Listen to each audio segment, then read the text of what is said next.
Hi guys, welcome back to my YouTube channel. मेरा नाम है शुभिन और आज हम वॉशिंग मशीन के बारे में देखने वाले हैं कि किस तरह वॉशिंग मशीन चलती है और how to use washing machine और बेस्ट कंजम्पशन ऑफ इलेक्ट्रिसिटी का कैसे कर सकते हैं। तो चलिए आगे बढ़ते हैं और इसको अंडरस्टैंड करते हैं। शुभिन और आज हम अंडरस्टैंड करने वाले हैं बेस्ट किस तरह आप वॉशिंग मशीन यूज कर सकते हैं और how to use any washing machine, क्योंकि सब में सिमिलर तरीके के फीचर्स होते हैं। जितनी भी फ्रंट लोड वॉशिंग मशीन आप देखेंगे उसमें आपको हमेशा ही 90% ऑफ द टाइम्स हीटिंग का फीचर मिलेगा, मतलब कि आप टेम्परेचर सेट कर सकते हैं। अभी आप इधर देखेंगे तो मैंने स्विच ऑफ कर रखा है, अब ऑन कर दिया स्विच। और ऑन करने के बाद चलिए अंडरस्टैंड करते हैं इसके फीचर्स फंक्शंस क्या हैं। हल्के से कपड़े डले हुए हैं इसके अंदर, जैसे आप देख सकते हैं।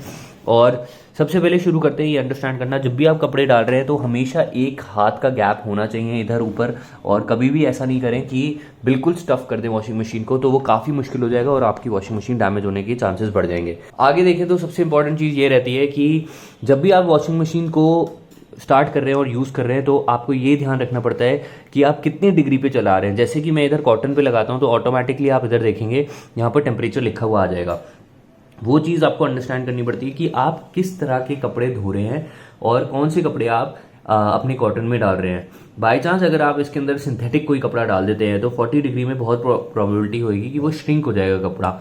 यहाँ पर आप देख भी सकते हैं कि कितने केजी का वेट लोड आ रहा है कि 5 केजी आपको डालना है। तो फुल स्टफ नहीं करना है, 8 केजी का वेट नहीं डाल सकते आप, आपको रिकमेंडेड 5 केजीज है, उतना ही इसमें डालना चाहिए।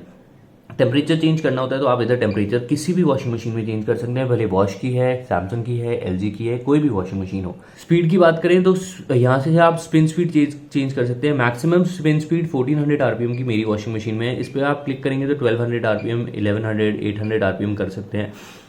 और आगे रेडी इन का फीचर रहता है आपका डिले फंक्शन, तो मैं इसी तरह यूज़ करता हूँ। रात को अगर मेरे को डिले करना होता है तो रात को कपड़े डाल दिए और 10 घंटे के बाद मेरे को धुल के कपड़े मिल जाए तो मैं इधर ऐसे क्लिक कर देता हूँ और 10 आवर्स के बाद मेरे को कपड़े धुल के रेडी होकर मिल जाते हैं।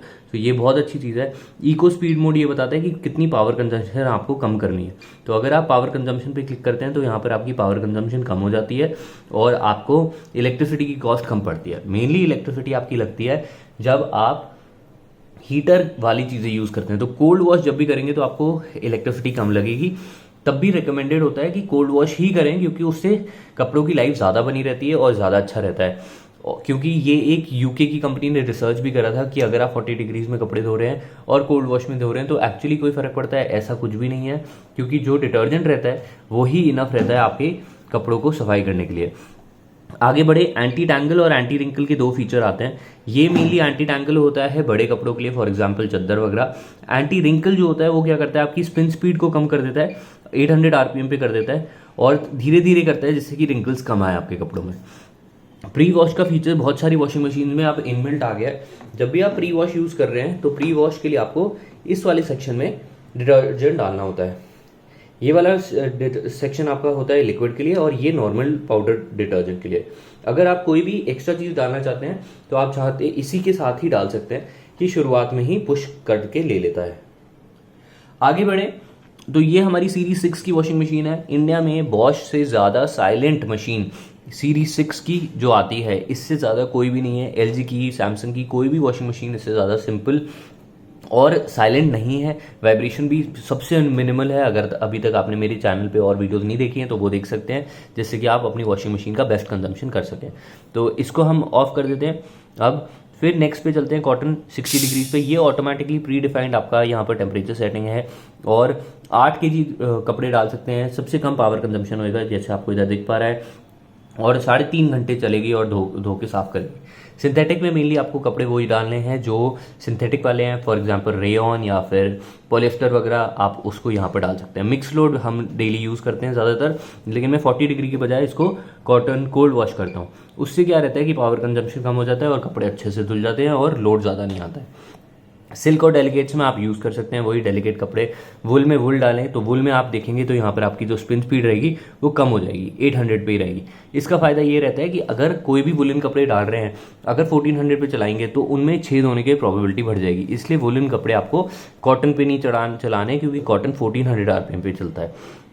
इसके साथ चलें ड्रम डी स्केल का ऑप्शन जो आता है, ये डी स्केलिंग करनी होती है। डी स्केलिंग में आपको बहुत ध्यान रखना है कि बॉश के में डी स्केलिंग करते हुए बॉश का ही डी स्केलर यूज़ करें। मैंने लिंक नीचे दे रखा है, अगर कोई और यूज़ करते हैं तो बहुत बारी क्या होता है, जो अंदर प्रोटेक्टिव लेयर होती है जो आपका ये है, इसमें जो प्रोटेक्टिव लेयर होती है वो आपकी ख़राब हो जाती है और ब्लैक स्पॉट्स आ जाते हैं पूरे में। तो वो चीज़ आपको ध्यान रखनी है वैसा ना हो। और इसका जो साइड का आप ये शाइनी पार्ट देख रहे हैं, शाइनी ड्रम देख रहे हैं, इसमें भी ब्लैक स्पॉट्स आ जाते हैं। तो कभी भी बेकार या फिर पुराना सा सस्ता सा डिटर्जेंट यूज़ ना करें, डीस्केलिंग डिटर्जेंट यूज़ ना करें। बहुत अच्छा रहेगा अगर आप लेटेस्ट खरीद के अच्छा सा खरीदें, क्योंकि वॉशिंग मशीन महंगी होती हैं और लॉन्ग टर्म लाइफ चलनी है तो अच्छा प्रोडक्ट यूज़ करें। स्पिन और ड्रेन आपका होता है कि अगर आपके ऑलरेडी कपड़े धुले हुए हैं और आप उनसे पानी निकलवाना चाहते हैं तो 1400 आरपीएम पे ये स्पिन करेगा, तो आप उसको यूज़ कर सकते हैं 1200-1400 आरपीएम पे। इसके साथ आपका फ़ायदा रहता है कि आपके कपड़े बिल्कुल सूख जाते हैं, लेकिन वुलन कपड़े आपको नहीं करने हैं, स्वेटर वगैरह इसमें नहीं करना है। उससे क्या होएगा कि आपका स्वेटर में छोटे छोटे होल्स बनने की प्रोबेबिलिटी बढ़ जाएगी। इसके बाद आगे चले रिंस वाले पर। रिंस वाला जो फीचर है इसमें आपका ये रहेगा कि रिंस आपके कपड़े गीले करेगा, गीले करके धोएगा, तो ये अच्छा रहता है। शर्ट, स्पोर्ट्सवेयर, जीन्स और लॉन्जरी, जो आपकी ये चारों चीज़ें लिखी हैं, ये इन्हीं चीज़ों के लिए यूज़ करें। इनमें प्री डिफाइंड सब कुछ है ऑलरेडी।